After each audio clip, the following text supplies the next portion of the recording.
Government waste or a necessary expense? You know, amid the pandemic, Mecklenburg County spent nearly $15 million on a housing program meant to keep infected people out of shelters and the spread of COVID at bay. Yeah, the county opened 4 hotels to serve different groups in need, but a Where's the Money investigation found fewer than 2,000 people actually signed up for help. And what's more, one of the pricier locations housed just a few dozen a month. Here's Nate Morbido. There's no disputing the hotel helped people in their time of need. While some say you can't put a price on that, others wonder if the federally funded program failed taxpayers. When Aaron Hall touched down in Charlotte in 2020, the Kansas City man fully expected a largely uneventful trip. This desk is kind of where I spend most of my time. Instead, he spent 10 days inside this former Econo Lodge near the airport, grilling a sandwich with an iron, watching TV. This has been like a retreat. All while recovering from COVID-19. I'm feeling a lot better. With no car, little money, and a highly contagious infection. I literally thought I was going to be just like living on the street for a little while. Mecklenburg County's isolation and quarantine hotel spared him. It was a relief. And the public from danger. But county records show the hotel experienced plenty of vacancies. The contract shows the county leased 120 rooms here. At the time I was there, there was, I think, like around 10 people there. The hotels among 4 opened out of an abundance of caution as part of a federal pandemic program.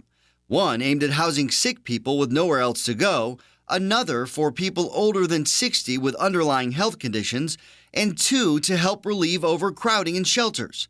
We wanted to make sure that we did not leave them behind. The county told us these short-term housing options were never intended to be a long-term solution, nor was high capacity always expected.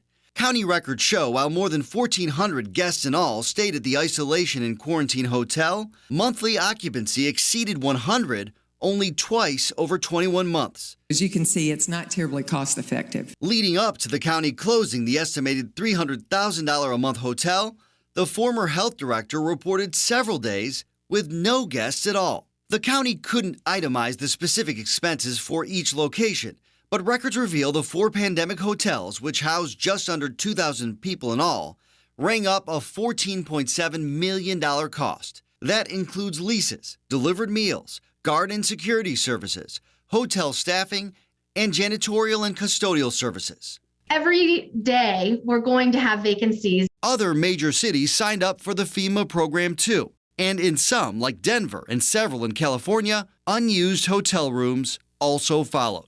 I think taxpayers need to be more demanding about getting results for the money that they are spending. Tom Schatz is president of Citizens Against Government Waste. The national nonprofit's mission is to eliminate waste, mismanagement, and inefficiency in government. A lot of programs in Washington start out with good intentions, end up costing a lot of money, and then when they don't work, it takes a really long time to determine that they simply should not do it anymore. Yep, I'm out of here finally. Aaron Hall is now far removed from his time in isolation, but he knows firsthand the value. People who are in a situation where they are without any place to stay, it's like, I don't think that's ever a waste of money.